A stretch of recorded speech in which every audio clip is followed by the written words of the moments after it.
Гүрүдэв зөвхөн бясалгал хийх нь ач тустай юу? Бие хөдөлгөөн дасгал хийх хэрэгтэй юу? Дасгал хөдөлгөөн ямар ач тустай вэ?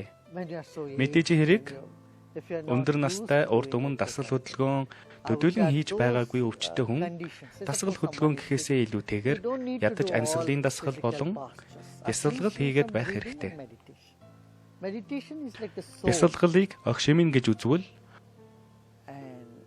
бусад зүйлийг нь амтлагч хачруудтай зүрлэж болно. Мөн чанар нь үүнд оршино. Би махад сүнсгүйгээр оршиж болохгүйтэй адил сүнс биегүйгээр оршихгүй. Бясалгал, амьсгалын дасгал, пранаяма, дасгал хөдөлгөөн зэрэг. Зарим хүмүүс хүчирхийллээс ангижрах тухай бодон яма, нияма гэх зэргийг өөрт төлөвшүүлэхийг оролдон ингэснээр хизээ нэгэн өдөр самади буюу үгнэс чанагч дээд төлөвт хүрнэ хэмээн боддог. Патанжали йогийн 8 хөлөл буюу 8 мөчийн тухай ярьдаг. Мөчүүд нэгэн зэрэг хөгждөг болохоос биш, нэг нэгнийхээ араас үе шаттайгаар үүсдэггүй юм. Тийм ч учраас үе шат гэж нэрлэлгүйгээр үгийн сонголтыг маш нарийн сонгож авсан байгаа юм. Патанжали цаг ямагт йогийн мөч гэдэг хэдэлгийг хэрэглэж ирсэн. Хүүхэд эхийн хэвлэлд бүрэлдэхэд эхлээд хөлн дараа нь гарна. Түүний дараагаар толгой нь бий болдоггүйтэй адил бүхэл мөч нь нэгэн зэрэг бүрэлдэн бий болдог. Тийм ч учраас йогод 8 үе шат биш 8 мөчийн тухай ярьдаг.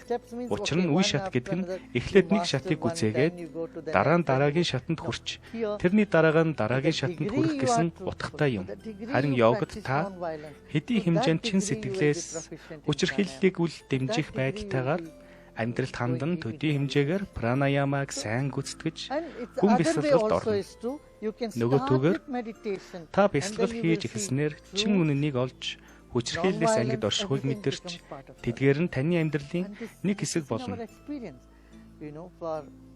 Бид үүнийг амьдрал дээр туршин хэрэгжүүлээд байгаа. Ноцтой гэмт хэрэг үйлдсэн хэрэгтнүүдэд эхлээд бясалгал хийхийг зааж өгдөг.